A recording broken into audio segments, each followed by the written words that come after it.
kami menjadi seperti kaca yang tanpa noda, tanpa celah dan kegelapan. Tuhan, hadirlah bagi jiwa kami yang lesu, hadirlah bagi hati yang nestapa. Berikanlah roh api, roh kudus-Mu, hangatkan jiwa dan hati kami. Mari jemaat sekalian, kita datang menyembah Dia, Tuhan kita. Marilah kita berdiri dan memuliakan Tuhan dari Kidung Jemaat 391, bait pertama.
Mari kita berdoa.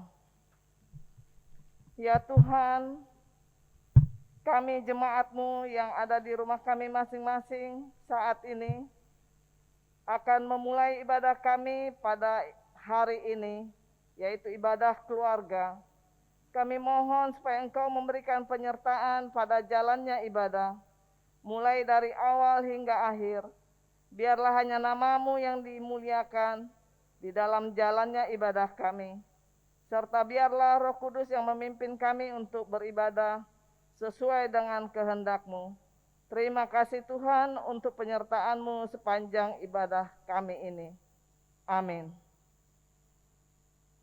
Kita akan membaca Mazmur secara berbalasan, yaitu Mazmur pasalnya yang ke-27 ayat 1 sampai 6.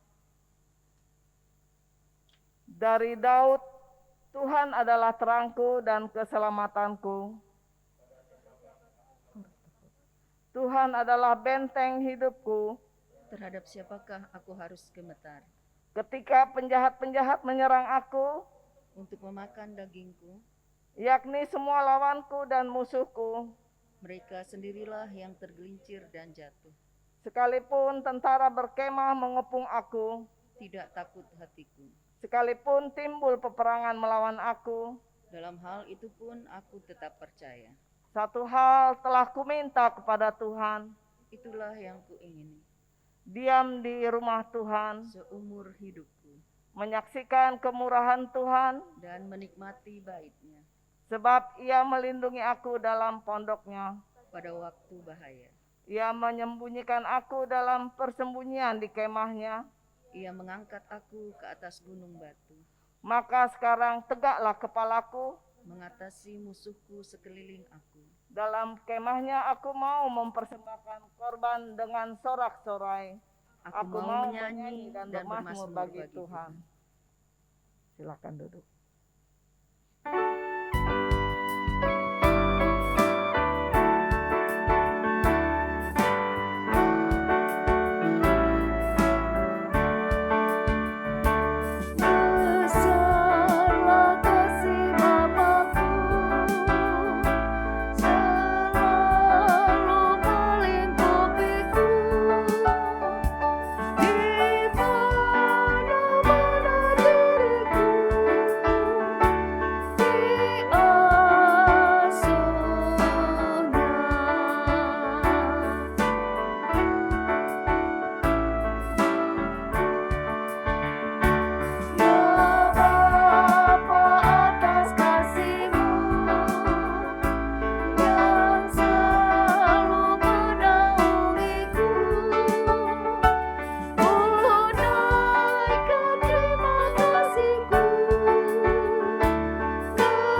Jemaat yang dikasihi Tuhan Yesus Kristus, tibalah saatnya kita mendengarkan lagi firman Tuhan untuk kehidupan spiritualitas kita yang pada malam hari ini dibacakan dari Kitab Perjanjian Baru, surat Rasul Paulus kepada jemaat di Filipi pasal 4 ayat 8 dan ayatnya yang ke-9. Kitab Perjanjian Baru, surat Filipi pasal 4 ayat 8 dan ayatnya yang ke-9. Di Alkitab saya halaman 324, Kitab Perjanjian Baru.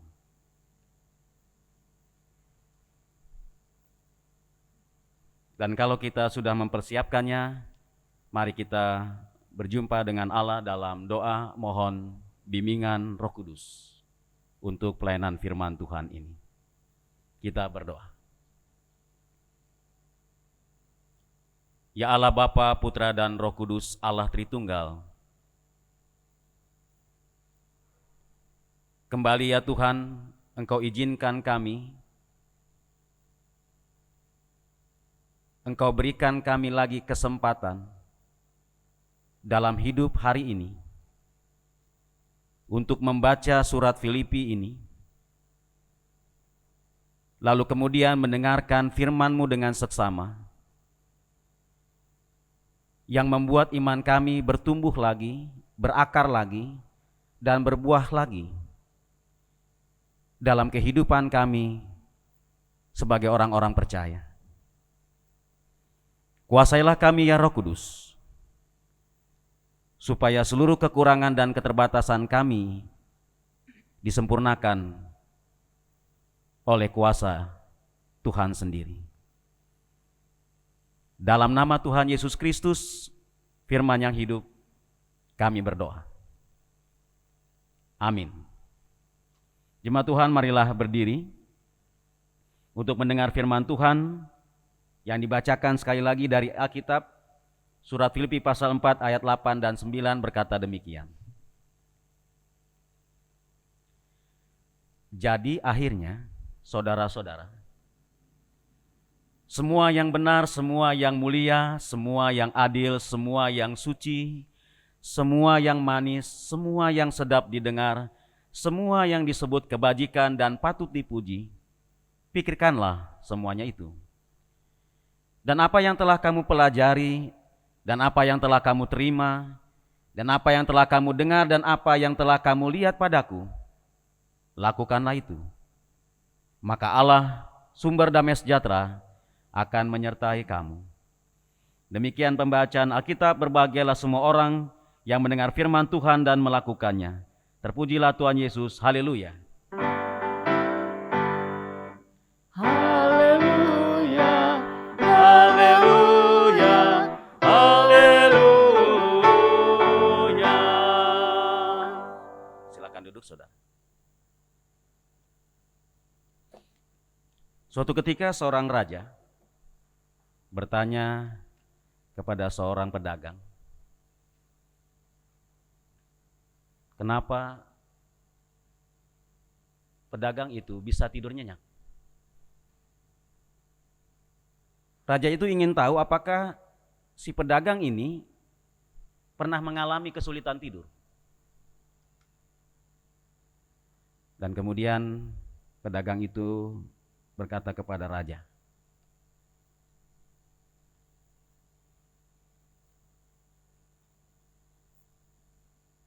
saya tidak ingin hidup saya dikuasai oleh masalah-masalah yang saya pikirkan terus. Kalau hari ini, ya hari ini. Besok urusan besok. Sederhana saja. Begitu kata pedagang itu. Saudara kasih Kristus, apa yang disampaikan oleh pedagang itu dalam cerita tadi sebenarnya salah satu poin atau salah satu kandungan yang ada di dalam pikiran yang positif.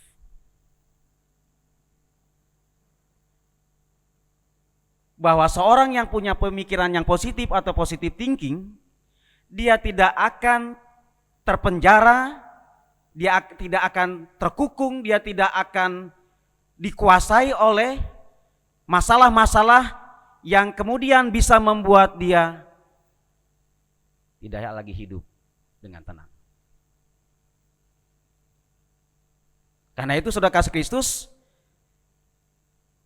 istilah positive thinking itu dalam banyak kesempatan itu dijadikan sebuah tema-tema dalam khotbah seperti saat ini. Berpikir positif juga menjadi sebuah pembicaraan di tingkat-tingkat seminar dan sebagainya, pembinaan. Mengapa? Karena banyak orang stres, saudara. Banyak orang kemudian sepertinya tidak lagi hidup ini seperti hambar, tidak lagi kemudian membuat dia bersuka cita, tidak lagi membuat hidupnya itu bisa senang, tenang, tidurnya bisa nyenyak, bahkan mungkin kalau bisa mengorok. Orang di abad 1920 sampai 21, saudara, hampir-hampir kemudian dikuasai oleh pikiran-pikiran yang menyusahkan dia, menyusahkan kita. Persoalan-persoalan sehari-hari, persoalan sakit penyakit, persoalan uang, persoalan anak-anak, persoalan keluarga, persoalan pelayanan, persoalan ini dan itu seringkali membuat atau mencuri kebahagiaan kita. Jadi ada orang yang, saudara kasih Kristus, bisa saja dia beribadah, dia di gereja, tapi pikirannya tuh dia sedang memikirkan sesuatu masalah yang memberati dirinya. Dia tidak bisa menikmati ibadah itu, dia tidak bisa menikmati nyanyiannya, doanya, firman Tuhannya, khotbahnya, doa syafaatnya, yang memainkan musik dan sebagainya. Dia tidak bisa menikmati itu. Dia tidak bisa merasakan sesuatu yang membuat dia bisa dekat dengan Tuhan. Kenapa? Karena pikirannya kemana-mana. Tubuhnya ada di sini, di gedung gereja, tapi pikirannya dikuasai dengan masalah-masalah hidupnya. Saya tidak mengatakan bahwa seperti kata Paulus kepada jemaat di Filipi ini, saya tidak mengatakan bahwa masalah tidak dipikirkan. Kita harus memikirkan persoalan-persoalan hidup kita. Kita harus menggumbulinya bersama Tuhan, kita harus kemudian mencari solusi. Kita kemudian juga harus merespon semua persoalan itu, yang ringan, yang sedang, yang berat, kita harus. Dan memang harus begitu. Tetapi persoalannya adalah kemudian ketika Paulus mengatakan kepada jemaat di Filipi, berpikirlah positif. Berpikirlah positif dalam persekutuan jemaat Filipi itu, yang notabene pada saat itu sedang dihadapi dua masalah berat, dua masalah besar. Pertama adalah ajaran-ajaran sesat yang ada di jemaat itu. Kelompok-kelompok, ada guru-guru palsu yang mengajarkan berbeda dari apa yang diajarkan Paulus. Dan itu membuat jemaat itu menjadi resah. Membuat perpecahan-perpecahan ada di situ. Sehingga kemudian Paulus dari penjara, saudara ingat, surat Filipi ini disebut juga surat penjara. Dari keadaan di penjara itu Paulus menuliskan bahwa supaya jemaat di Filipi itu memikirkan hal-hal yang indah, yang manis, yang sedap didengar, yang membawa damai sejahtera dan sukacita.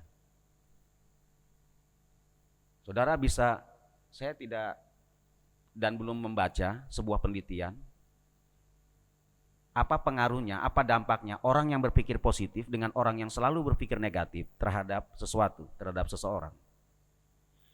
Tetapi kemudian saya pernah membaca sebuah tulisan mengatakan begini, kalau orang yang berpikir positif dalam hidupnya selalu ingin mencari yang positif dari segala sesuatu yang dia hadapi, paling tidak ada 2 atau 3 keuntungan dalam dirinya. Yang pertama, dia akan menjalani hidup dengan bahagia. Dia tidak terkukung dengan masalahnya. Dia berpikir positif bahwa ya sudah, hari ini, besok urusan lain. Kenapa saya harus memikirkan besok? Kenapa harus saya memikirkan yang lain-lain? Yang saya belum tahu, hari ini aja. Itu yang pertama. Artinya saudara kasih Kristus, dia bisa menjalani hidup yang enak. Dia tidak terbawa dengan masalah-masalah yang akan datang itu. Yang dia juga tahu pasti ada, tapi dia memikirkan di sini hari ini, apapun masalahnya hari ini, apapun berkat Tuhan ini, dinikmati. Dia jalani dengan sukacita. Itu yang pertama. Hidup menjadi lebih ringan yang kita jalani hari demi hari. Yang kedua, saudara kasih Kristus, Saya juga belum membaca sebuah penelitian, tapi dikatakan bahwa orang yang berpikir positif itu awet muda, katanya begitu. Wajahnya itu selalu terpancar. Dan kemudian orang melihatnya bahwa orang ini atau bapak ini atau ibu ini atau anak muda ini, pemuda ini sepertinya nggak pernah susah. Beda dengan misalnya orang yang dari bangun tidur sampai sudah dia tidur lagi, tidak ada senyum, tidak ada ketawa, tidak ada gembira, merengut terus begitu. Orang yang kemudian berpikir positif, itu kemudian bisa mengeluarkan aura yang berbeda dalam wajahnya, di wajahnya, dalam tindakannya, sehingga kemudian membawa orang lain terkontaminasi dengan kebahagiaannya, dengan aura yang gembira itu. Ya sudah kasih Kristus, kalau kemudian kita ada bersama dengan seseorang atau orang lain, lalu kemudian kita membawakan diri dengan keadaan yang sangat susah dan sebagainya dan seterusnya, ya orang itu juga punya kesusahan, dia juga punya banyak masalah, akhirnya kemudian bukan sesuatu yang mendatangkan kebaikan, damai sejahtera, ketenangan, tapi kemudian akhirnya sama-sama merasakan senasib di kita. Saudara, bukan berarti kita tanda kutip memakai topeng atau kedok, tidak. Tetapi orang yang berpikir positif, dia akan selalu melihat hidup ini, masalahnya dan seterusnya itu dari kacamata Tuhan. Dari kacamata bahwa iman Kristen, Rasul Paulus, jemaat Filipi dengan menghadapi dua masalah besar, masalah ajaran sesat, juga masalah-masalah yang lain, masalah pemerintah Romawi yang sedang mengejar orang Kristen dan seterusnya, dari internal dan eksternal, mereka diperhadapkan dengan itu. Tetapi Paulus mengatakan, pikirkanlah yang baik. Ayat 8, ayat 9 ini kalau ada di gereja kita, paling tidak setengah jemaat GPB Maranatha, kemudian berpikir positif terus dalam kehidupan, dalam pelayanannya, maka saudara akan melihat wajah persekutuan GPB Maranatha itu menjadi berbeda. Bukan topeng, bukan basa-basi, bukan sesuatu yang dipermoy, tidak, di make up, tidak, tetapi memang sesuatu yang tulus, yang kemudian terpancar dalam kelakuannya, tindakannya. Dia care dengan persoalan orang lain, dia berdoa, dia kemudian menyampaikan pengalaman-pengalamannya, dia memberikan support, dia memberikan motivasi, dia kemudian membuat seseorang itu kemudian menjadi bangkit kembali dari keterpurukannya, dari kehidupannya yang mungkin sudah tenggelam, sudah putus asa, kemudian kita hadir, kemudian memberikan semangat lagi. Orang berpikir positif, dia akan berusaha membantu, mengkontaminasi seseorang atau siapapun agar dia kemudian orang itu yang punya masalah yang berat, lalu kemudian dia bisa kemudian melihat ada cahaya terang, ada pengharapan, ada jalan Tuhan. Karena itu Paulus mengatakan kepada jemaat Filipi, meskipun mereka menghadapi itu, meskipun Paulus sendiri ada di penjara. Saudara, kalau di penjara pikirannya selalu negatif. Kenapa saya di penjara? Kenapa saya begini? Belum lagi kemudian waktunya dan sebagainya. Itu membuat orang bisa depresi dan bisa stres. Orang yang ada di penjara, jangankan seumur hidup, yang hanya mungkin 6 bulan, 1 tahun itu, menjalani itu rasanya waktu 1 hari itu seperti 1 tahun. Tidak nyaman di penjara. Tetapi Paulus mengatakan, jadi akhirnya saudara-saudara, semua yang benar, semua yang mulia, semua yang adil, semuanya ini yang disampaikan Paulus ayat 8 dan ayat 7 ini bicara tentang hal-hal yang positif. Karena itu tema kita berbicara itu. Pikirkanlah semua yang positif. Pikirkanlah semua yang positif. Bagaimana Pak Pendeta? Teorinya enak. Dikhotbahkan memang enak.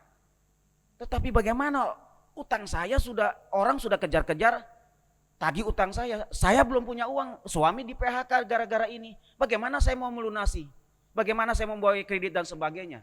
Bagaimana saya tidak pusing, saya tidak stres? Lalu kemudian firman Tuhan katakan, pikirkanlah yang baik dan sebagainya. Bagaimana mungkin? Sebentar lagi kemudian saya akan dioperasi dengan penyakit yang sungguh berat bagi saya, dan saya tidak tahu apakah saya selamat atau tidak.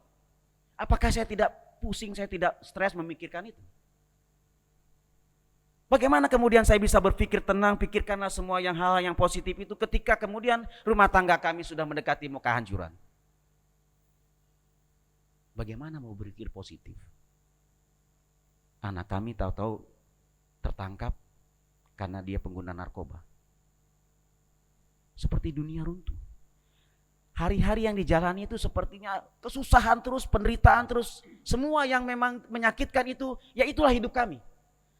Jadi apa yang disampaikan oleh firman Tuhan ini hampir-hampir jauh dari kami, tidak menyentuh. Paulus hanya berkata-kata tentang hal-hal yang indah, padahal realita kehidupannya tidak begitu. Loh saudara-saudara, Paulus sendiri dalam keadaan yang menderita. Tetapi dia kemudian mengajak jemaat Filipi juga di dalam mensupport dirinya, memotivasi dirinya untuk berpikir positif. Meskipun dia menjalani kehidupan di penjara. Jemaat Filipi meskipun dalam keadaan seperti itu, diminta Paulus untuk mencoba untuk dialihkan atau dikendalikan pikiran dan hatinya mereka untuk kemudian digantikan dengan pikiran-pikiran yang positif.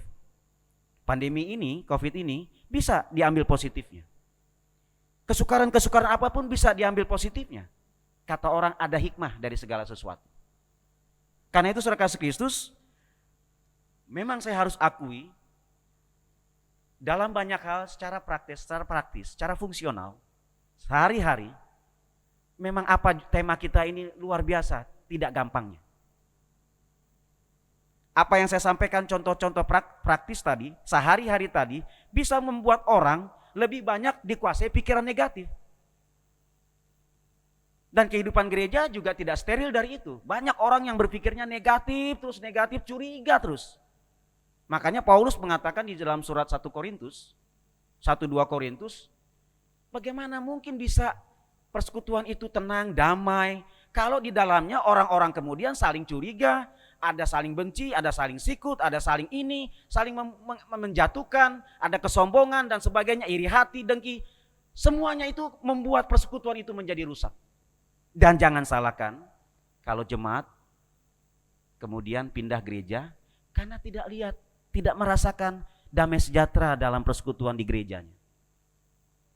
Koreksi diri. Mungkin saudara dan saya justru membawa batu sandungan bagi orang lain. Justru kemudian kita tidak lagi menghadirkan damai sejahtera Tuhan, kasih yang tulus dan sebagainya itu, yang positif itu, tetapi kemudian kita rusak persekutuan itu. Kita rusak hubungan kita dengan pikiran-pikiran negatif.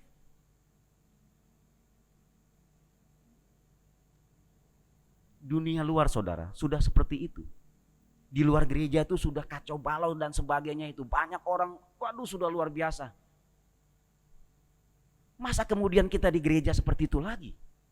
Berpikir negatif terus, curiga terus. Ketika kemudian biasanya kalau jemaat, ada beberapa jemaat yang saya perhatikan, kalau ibadah minggu misalnya, yang dilihat pertama kali apa? Warta keuangan. Dia coba lihat, dia coba teliti, waduh, kok bayaran di Pastori 2 Pendeta Jo gede banget. Ini apa nih main? Nah, saudara kasih Kristus, kemudian tidak sedikit juga kemudian dalam sebuah kepanitiaan Natal ataupun Paskah ataupun apapun itu, lalu kemudian bendahara dicurigai. Dicurigai makan uang. Loh, apakah enak makan uang itu? Dipakai uang. Akhirnya kemudian si bendahara itu mengundurkan diri dari kepanitiaan. Karena apa? Karena banyak dari anggota panitia bahkan jemaat yang mencurigai dia. Apalagi banyak hal.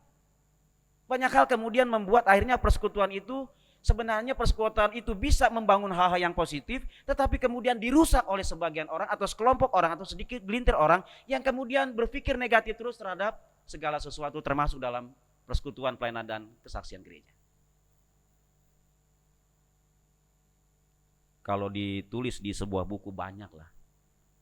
Sehingga kemudian akhirnya saya berapa kali dengar Pak Pendeta, aduh gimana ya gereja kita kok begini dan sebagainya dan sebagainya.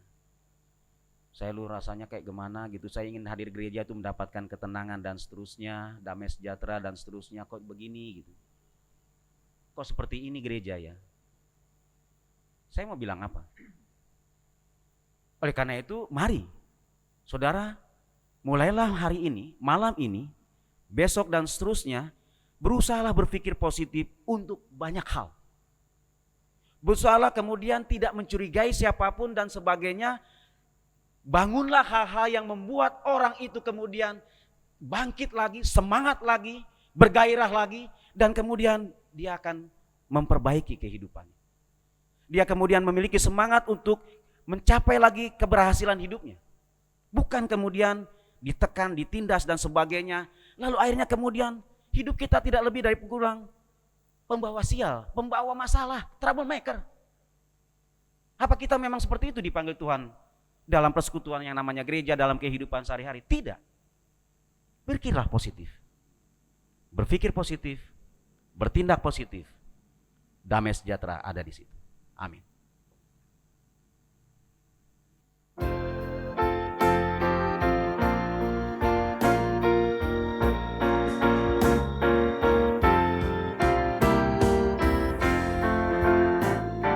Sungguh indah kabar mulia, hai percayalah. Yesus Kristus tak berubah selama-lamanya. Darahnya tetap menghapus dosa dan celah. Ia hibur yang berduka, puji namanya. Baik kemarin, hari ini, selama-lamanya. Yesus Kristus tak berubah, puji namanya. Puji namanya. Puji namanya.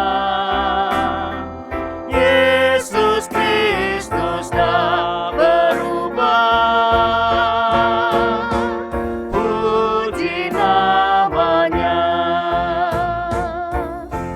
Jemaat Tuhan, mari kita berdoa dalam doa syafaat. Mari kita berdoa.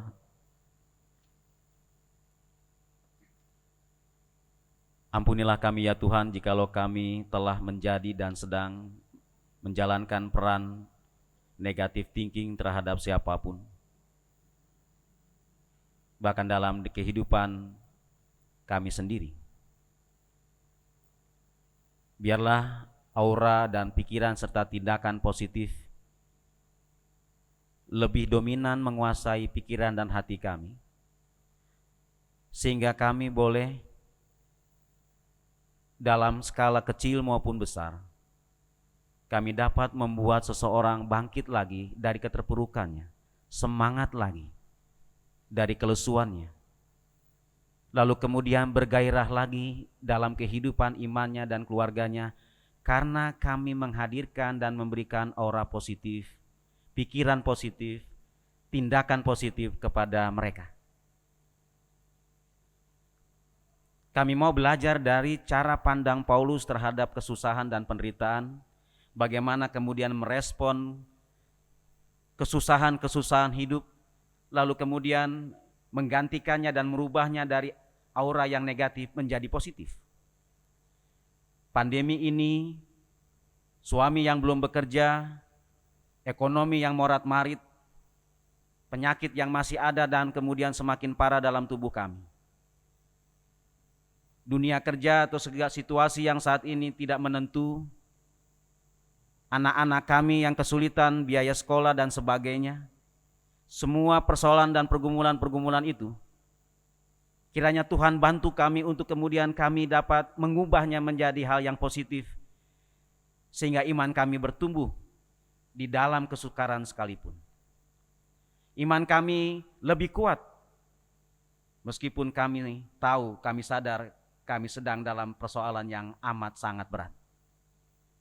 Ya Tuhan, biarlah firman-Mu ini betul-betul kami hidupi, juga dalam persekutuan gereja GPIB Maranatha di Denpasar, seluruh kehidupan, seluruh pelayan-pelayan Tuhan, majelis jemaat, unit-unit misioner, semua yang terlibat dalam pelayanan persekutuan dan kesaksian Maranatha Denpasar ini berusaha untuk berpikir positif terhadap siapapun, terhadap apapun, supaya dengan demikian persekutuan ini betul-betul bertumbuh, berkembang, berbuah, dan diberkati oleh Tuhan, karena kami semua mau punya kemauan yang kuat, dan kemudian kami praktekkan pikiran-pikiran yang positif, tindakan-tindakan yang positif dalam kehidupan persekutuan kami di sini. Terima kasih Tuhan untuk pemandu lagu, organis, pianis, liturgos, Ibu Penatua, Ibu Purba. Terima kasih untuk kameraman, Saudara Bernard.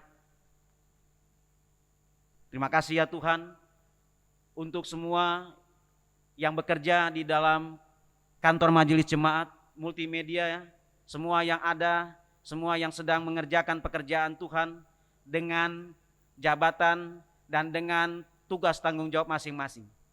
Kami doakan juga ya Tuhan bagi jemaat Tuhan yang saat ini sedang bekerja dimanapun, profesi apapun. Kami berdoa ya Tuhan juga bagi keluarga-keluarga dalam kesusahan yang amat sangat. Ketika mereka sekarang ini dikuasai dengan depresi yang luar biasa, situasi-situasi yang mereka lihat tembok besar sedang mereka hadapi, dan mereka kemudian kecil hati menghadapi semuanya itu, dan hampir-hampir mereka kehilangan iman. Tuhan tolong agar Tuhan sendiri yang membantu dan mengaruniakan energi positif, karunia-karunia dari Tuhan, sehingga iman mereka kembali bertumbuh lagi menghadapi segala sesuatu. Ya Tuhan, Engkau tahu kapasitas kami, tiap kami pribadi lepas pribadi. Engkau tahu bagaimana cara menolong kami satu demi satu. Engkau tahu bagaimana keluarga ini dan keluarga itu. Karena itu Tuhan tolonglah, agar menghadapi semua situasi yang hampir-hampir membuat kami frustasi ini, kami bisa terus menjalani hidup yang benar pada Tuhan dan sesama manusia. Karena itu kami berdoa juga Tuhan bagi pemerintah kami, mulai dari pusat sampai ke Provinsi Bali, Kota Denpasar. Kami doakan ya Tuhan, semua yang memiliki jabatan, yang kemudian bisa membuat positif, banyak hal yang positif bagi masyarakat. Tuhan tolong mereka supaya mereka dijauhkan dari hati yang bengkok, keinginan untuk memperkaya diri, korupsi, kolusi, dan nepotisme yang bisa merusak tatanan kehidupan masyarakat. Berkati ya Tuhan, supaya para pemimpin kami betul-betul dikuasai oleh hikmat Tuhan, rasa takut akan Tuhan, dan kemudian berjuang untuk kebahagiaan dan kesejahteraan masyarakat yang dipimpinnya. Terima kasih Tuhan, kami doakan juga untuk korban bencana alam NTT dan NTB, pasca banjir bandang dan bencana-bencana alam lain di daerah-daerah lain.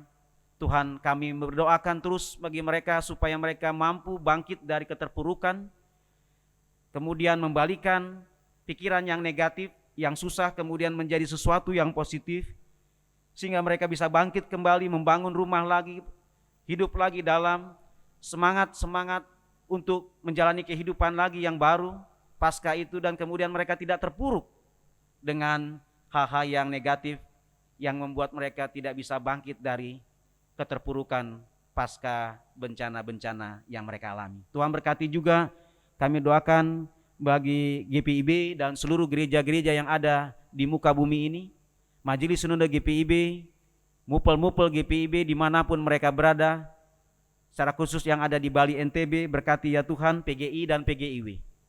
Semua yang namanya gereja Tuhan, yang Engkau punya itu, kiranya mereka juga terus berusaha menghadirkan energi dan pikiran-pikiran positif kepada seluruh manusia.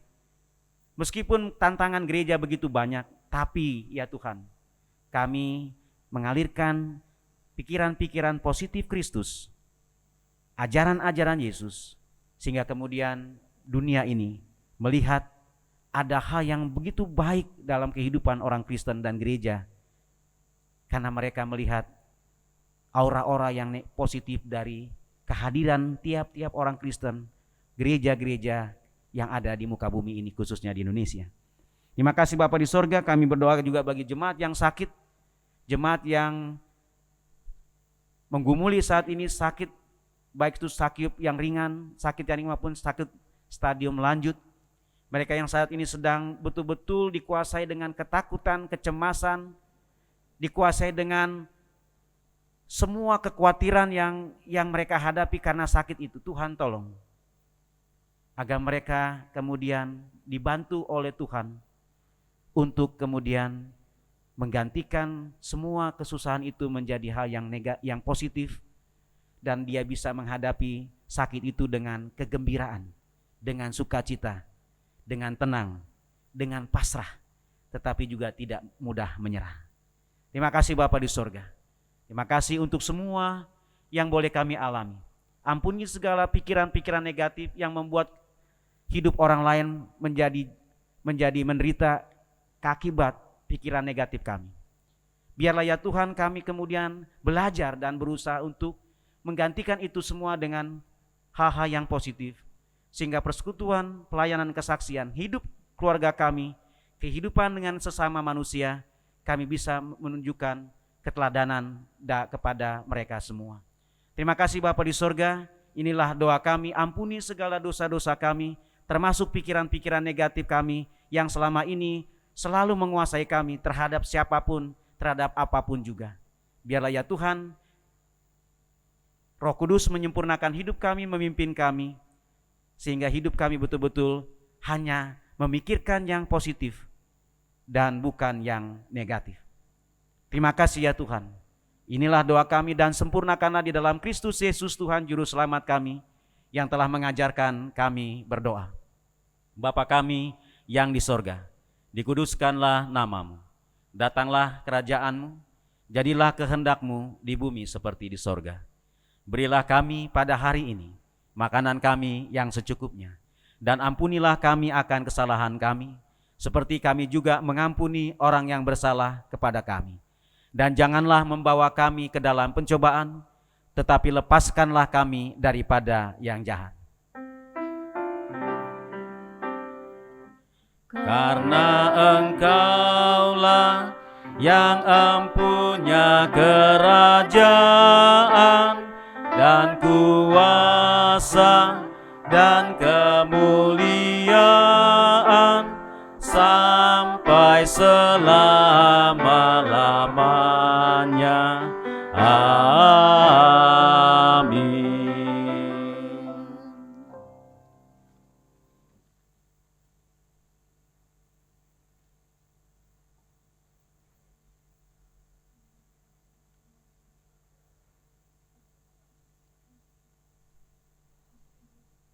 Mari kita memberikan persembahan syukur kita sambil bernyanyi dari Kidung Jemaat 289, bait pertama dan bait yang ketiga.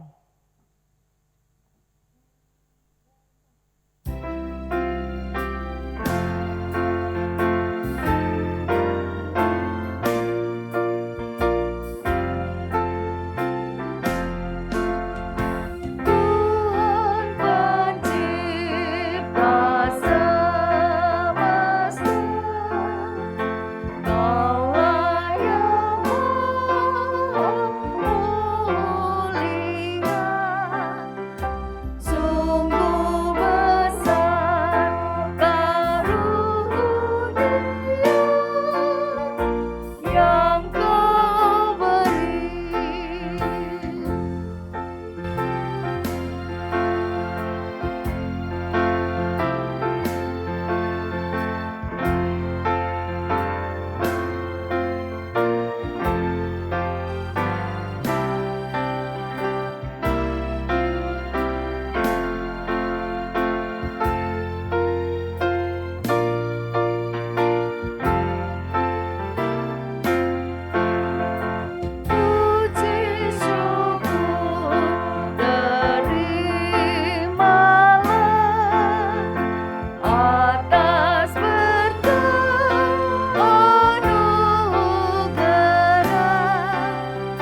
jemaat Tuhan, marilah berdiri untuk menyerahkan persembahan syukur kita kepada Tuhan dalam doa. Kita berdoa. Segala ungkapan syukur hanya kepadamu Bapa di surga. Oleh karena kasih karunia dan berkat yang boleh selalu kami terima dan nikmati hingga saat ini. Kami tahu dan percaya semua berkat yang kami peroleh itu karena kemurahan Tuhan dalam kehidupan kami. Untuk itu Bapa di surga, sebagai bukti ungkapan syukur kami kepadamu saat ini, kami memberikan persembahan syukur kami kepadamu. Kuduskan dan terimalah persembahan kami ini, agar persembahan ini boleh menjadi berkat buat pelayananmu dimanapun. Dan ajarkan kami untuk terus mengucap syukur dalam segala hal. Di dalam nama Tuhan Yesus kami berdoa. Amin.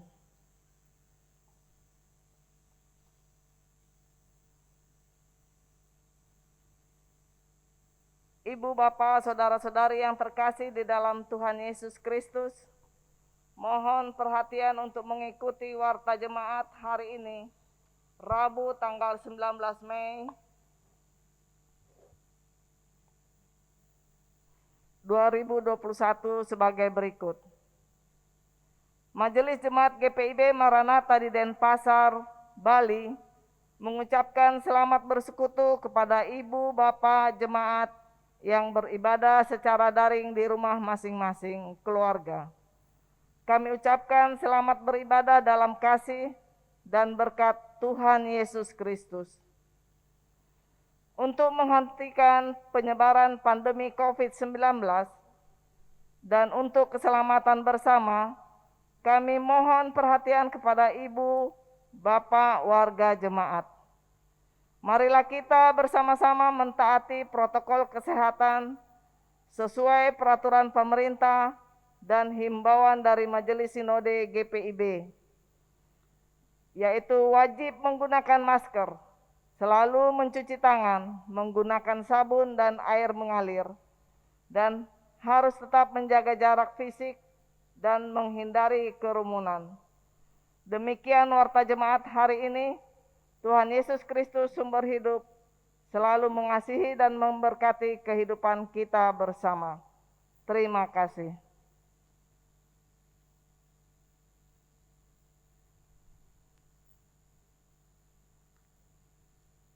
Jemaat Tuhan, silakan berdiri. Kembalilah di dalam kehidupanmu dan jadikanlah firman Tuhan yang telah kamu dengar sebagai penuntun hidup.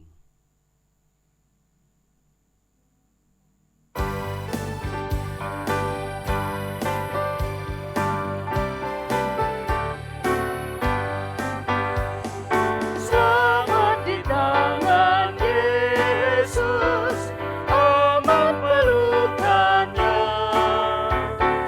Dalam teduh kasih-Nya, aku bahagia.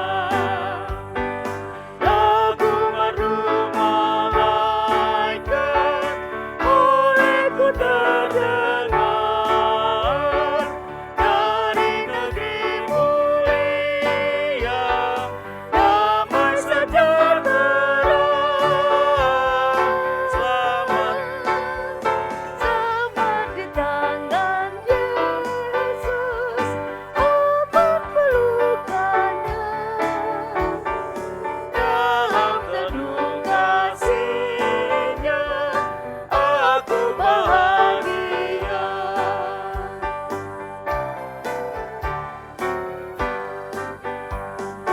Yesus perlindunganku, damai bagiku. Padanya ku percaya, Yesus dekat aku. Biar bertambah hati, ku menantikannya, sampai harinya tiba dan fajar beragam. Selamat di tangan Yesus,